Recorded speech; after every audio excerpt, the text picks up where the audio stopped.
पुण्यात पुढच्या महत्त्वाच्या आणि मोठ्या बातमीकडे ऑपरेशन टायगरचा पुढचा पार्ट नाशिकमध्ये पाहायला मिळण्याची शक्यता आहे, तशी चर्चा आहे। कारण नाशिकमध्ये ठाकरेंच्या शिवसेनेचे 10 नगरसेवक शिवसेनेच्या वाटेवर असल्याची जोरदार चर्चा रंगली आहे। महापालिकेच्या राजकारणात मोठ्या घडामोडींची चर्चा आहे। स्थानिक नेत्यांच्या शिंदे सेनेच्या वरिष्ठ नेत्यांसोबत बैठका झाल्यात, अशी माहिती सूत्रांनी दिली। किंवा आम्ही तुम्हाला प्रभागाला 5 कोटी निधी देऊ, विकास निधी, आणि तुम्ही शिंदे गटात प्रवेश करा। पण या सर्व नगरसेवकांनी जो कोणी भेटायला आले असेल तो सर्व वरिष्ठांना कळवत आहेत।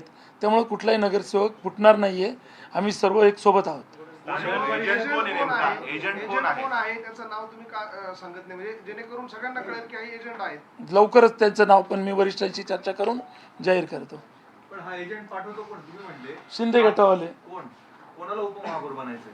आता त्यांच्यात कोणला येते ते नाव सांगितलं नाही त्यांनी, त्याच्यातच रस्ती खेच चालू आहे। आता एजंट तुमच्याकडे पाठवला जातोय, 5 कोटीचं तुम्ही म्हणतात, आमिष पण दिलं जात आहे। हो, साहजिकच आहे, तुमच्या नगरसेवकांनी नाव तर विचारलं असेल, तू कोणाकडनं आलेला ऑफर घेऊन? नाही, त्यांनी नाव नाही सांगितलं। किती लोकांना संपर्क साधण्यात आला? 5 ते 6 लोकांना त्यांनी येऊन संपर्क साधला होता। स्थानिक तुमच्या ठाकरे गटाचा एक स्थानिक नेता आहे, तो देखील यामध्ये मध्यस्थी घडवून आणतोय, असे देखील ह्या सगळ्या अफवा आहेत।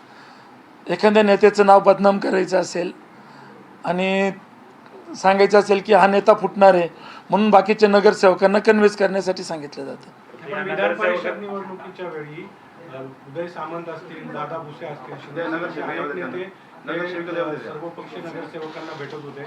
आपल्याशी देखील त्यांची भेट किंवा चर्चा झाली, त्या अनुषंगाने या माझ्याशी कोणाशी चर्चा झालेली नाही शिंदे गटाची त्या विधान परिषदेच्या वेळेस।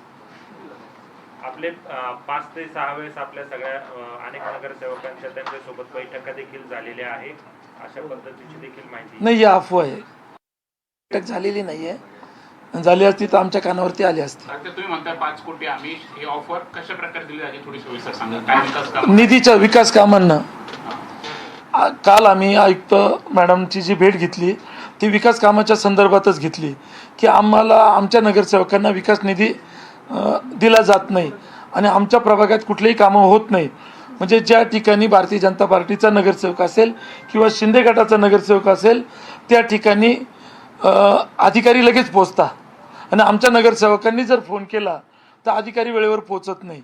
त्याचं कारण असं आहे की कुठंतरी विकास कामं कोंडीत पकडायचे आणि नगरसेवकांना वेटीस धरायचं, मग कंटाळून नगरसेवक प्रवेश करतील। ही रणनीती सध्या शिंदे गटाची चालू आहे। अजून काय स्ट्रॅटेजी वापरता येते सगळ्या नगरसेवकांना शिंदे गटात नेण्यासाठी? 5 कोटी प्रभाग विकास निधी देतो आणि काही आर्थिक देवाणघेवाणाच्या चर्चा आहेत। अडवणूक केली जाते? हो, विकास कामात प्रचंड अडवणूक केली जाते। माझी तर नाशिकच्या नागरिकांना एकच विनंती आहे की यांना आपण बहुमत दिलं, सत्ता दिली, तरी मग अजून यांना नगरसेवक का फोडायचे? काय कारण आहे नगरसेवक फोडायचं? तर यांनी जे राम मंदिरामध्ये प्रभू रामचंद्राच्या नावाखाली जी दरोडा टाकला आहे, त्या दरोड्याकडे कोणाचं लक्ष गेलं नाही पाहिजे। आज तुम्ही विचार करा, राम मंदिरामध्ये 14,000 कोटीची चोरी झाली, तिच्याकडे कोणाचंच लक्ष नाही आहे, पण 12 नगरसेवक उद्धव साहेबांचे फोडताय, याच्याकडे सगळ्यांचं लक्ष केंद्रित केलं जात आहे आणि विकास कामाकडे कोणीच बोललं जात नाही। विकास कामावरती काल आमच्या शिवसेना उद्धव बाळासाहेब ठाकरे पक्षाने आवाज उठवला। अक्षरशः आयुक्तांनी आम्हाला अर्धा तास बसून ठेवलं। आयुक्तांनी जो आम्हाला 4 वाजेचा वेळ दिला, 4:30 वाजता आयुक्त त्या ठिकाणी आले। त्यावेळेस आमदार सीमा हिरे तिथं बसलेल्या होत्या मध्ये आयुक्तांकडे, मात्र स्वतः बसल्या ते का बसवल्या गेल्या होत्या का त्या तुम्ही आता म्हणतायत की सगळे सोबत आहेत, जर कोणी गेले तर पुढची कायदेशीर प्रक्रिया आपण काही केलेली आहेत का? काही कारवाई करू? जे डिस्क्वालिफाय होतील, ज्याला कोणालाही त्यांनी जर कधी 2 किंवा 4 नगरसेवक घेऊन गेले तर ते 100% डिस्क्वालिफाय होतील।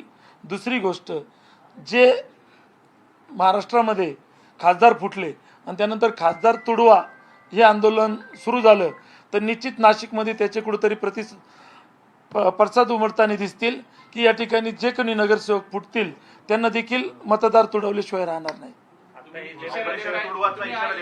हो हो जे नगरसेवक जातील त्यांच्यासाठी हा इशारा समजा? हो, नगरसेवक कोणी जाणारच नाही, पहिले हे क्लिअर करतो मी।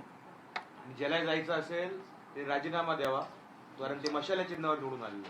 आणि आदरणीय बाळासाहेब ठाकरे यांच्या विश्वासावर आणि यांच्या विचारांवर चालणारी ही आपला जो हा पक्ष आहे याच्यात नगरसेवक फुटणारच नाही. त्यानंतरही हा शब्द देतो आम्ही सगळे इथं. आणखीन एक द्या, आपण या सगळ्या संदर्भात वरिष्ठांची काही चर्चा केलेली आहे का, किंवा आपल्याला कोणी संपर्क साधला होता का? सकाळीच मी हा जो प्रकार सकाळीच कानावरती आला तर मी माननीय खासदार संजय राऊत साहेब यांच्या कानावरती घातला आणि त्यांच्याशी चर्चा केली. आणि चर्चा केल्यानंतर त्यांनी सांगितलं की तुम्ही सर्व नगरसेवक एकत्र येऊन पत्रकार परिषद घ्या. हे सगळे नगरसेवक तुमच्या सोबत आहे आता, हो, हे शेवटपर्यंत तुमच्या सोबत राहतील एका शेवट. आम्ही नगरसेवक सांगतो ना, सर्वजण आम्ही सगळेजण तुम्ही प्रत्येक नगरसेवकाला विचारा ना. या ठिकाणी निवडणुका आम्हाला ज्यावेळेस आम्ही लढल्या त्यावेळेस लोकांनी भरभरून मतांनी आम्हाला निवडून दिलंय. आपण बघताय सत्ताधाऱ्यांना नगरसेवक निवडून आणायला किती आपण त्याला काय म्हणतोय, सगळं सामदाम दंड भेट किती वापरावं लागलं तरी जनतेने आम्हाला निवडून दिलंय. त्यामुळे आज सर्व नगरसेवक आम्ही या ठिकाणी एकनिष्ठ मातोश्रीशी आहेत, राहू. साहेबांची लवकरच भेट. केशव भाऊ, आपण म्हटलं की 5 ते 6 नगरसेवकांशी संपर्क साधला. आता तुमचे सर्व नगरसेवक आहेत, यापैकी कोणाकोणाशी संपर्क साधला? ते आता आपल्याला जाहीरपणे सांगता येणार नाही, नाही. आता जर तुमचे लोक जाणारच नाही, सर्व नगरसेवक ठामपणे सांगतायत आम्ही जाणारच नाही, तर मग हे सांगायला काय हरकत आहे? मी वरिष्ठांची चर्चा करून कळवतो ना तुम्हाला. तुम्हाला फुटण्याची भीती आहे म्हणून नाव सांगा. अजिबात भीती नाही आम्हाला. नावं सांगला हरकत बघा, शिवसेना ही आमदार खासदार घडवणारी फॅक्टरी आहे. या ठिकाणी आमदार घडवले, खासदार घडवले, आमच्यासारखे नगरसेवक घडवले. त्यामुळे आम्हाला फुटण्याची भीती नाही, आमच्या पक्षाला कसलीच भीती नाही आहे. ज्या पक्षामध्ये आमदार खासदार निवडून येते नाही ते पक्ष फोडताय. स्वतःचे आमदार निवडून आले नाही, स्वतःचे खासदार निवडून आले नाही. विचार करा, सत्तेत असून शिंदे गटाचे फक्त 26 नगरसेवक आहे. सामदाम दंड भेद सगळा वापर करून, सगळी रसद पुरून, आणि तरी त्यांना आमचे नगरसेवक पाहिजेत असेल तर हे त्यांचं दुर्दैव आहे की ते त्यांचे नगरसेवक निवडून आणू शकत नाही आहे. फक्त पैशाचा आमिष द्यायचा, विकास कामाचा आमिष द्यायचा, आणि आमचे कामं कुठेतरी अडवले जातात. आज आमच्या नगरसेवकांच्या प्रभागात खड्डे देखील बुजवले जात नाही आहे.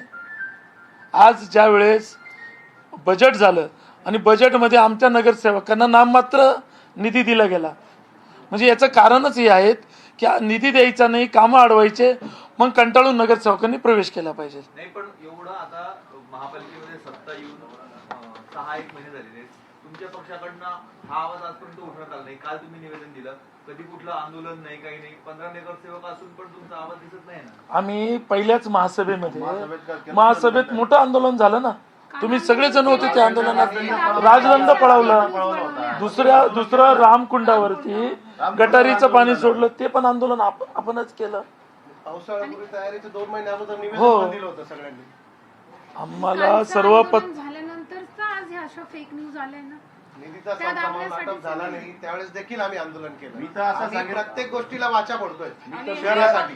एक मिनिट, मीडियाला मी ही विनंती करेल का तुमचा फोकस आम्ही जेव्हा बोलतो किंवा आम्ही मांडतो त्याच्यावर द्या, म्हणजे दिसाल आम्ही लोकांना, असं आमचं म्हणणं आहे. कुंभमेळ्याच्या पार्श्वभूमीवर नाशिकमध्ये जे कुंभमेळ्याचे जे कामं फेल झालेली आहेत, हे लोकांचं मन डायव्हर्ट करण्यासाठी फक्त ही फेक न्यूज इथं आलेली. आता ज्यांना उपमहापौर व्हायचंय, तुम्ही जसं म्हटलं की उपमहापौर होण्याच्या दृष्टीने नगरसेवकांची पुढापुढी, त्यांना आपला काय संदेश असणार आहे आपल्या देशा माध्यमातून?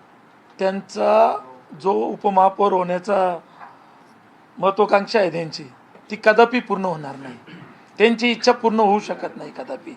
कारण की मी जर एकटं बोललो गटनेता म्हणून की आमचे नगरसेवक फुटणार नाही, तर तुम्ही त्याच्यावरती कदाचित विश्वास ठेवणार नाही. पण इथे प्रत्येक नगरसेवक बोलतोय की आम्ही शिवसेना उद्धव बाळासाहेब ठाकरे या पक्षासोबत आम्ही राहणार आहोत. तुम्ही प्रत्येक नगरसेवकाशी वैयक्तिक बोला, तुम्हाला प्रत्येक नगरसेवक सांगेल की आम्ही पक्ष सोडणार नाहीये. आता या पार्श्वभूमीवर वरिष्ठ नेते कशी दखल घेतात? कोणी येणार? 2च दिवसामध्ये संजय राऊत साहेब इथं येत आहे नाशिकमध्ये, आणि उद्या मिर्लेकर साहेब येत आहे. ज्यांना उपमहापौर व्हायचंय त्यांच्याकडे फक्त नगरसेवक पद आहे की पक्ष संघटनेचे तर काही पद आहे त्यांच्याकडे? ज्यांना उपमहापौर व्हायचे ते शिंदे गटाला विचारा ना तुम्ही, त्यांना व्हायचंय उपमहापौर. आमच्यात नाही कोणाला उपमहापौर व्हायचंय. म्हणतोय मी, इच्छुकांनी तुम्हाला 4-5 नगरसेवकांना संपर्क साधला, त्यांच्याकडे केवळ नगरसेवक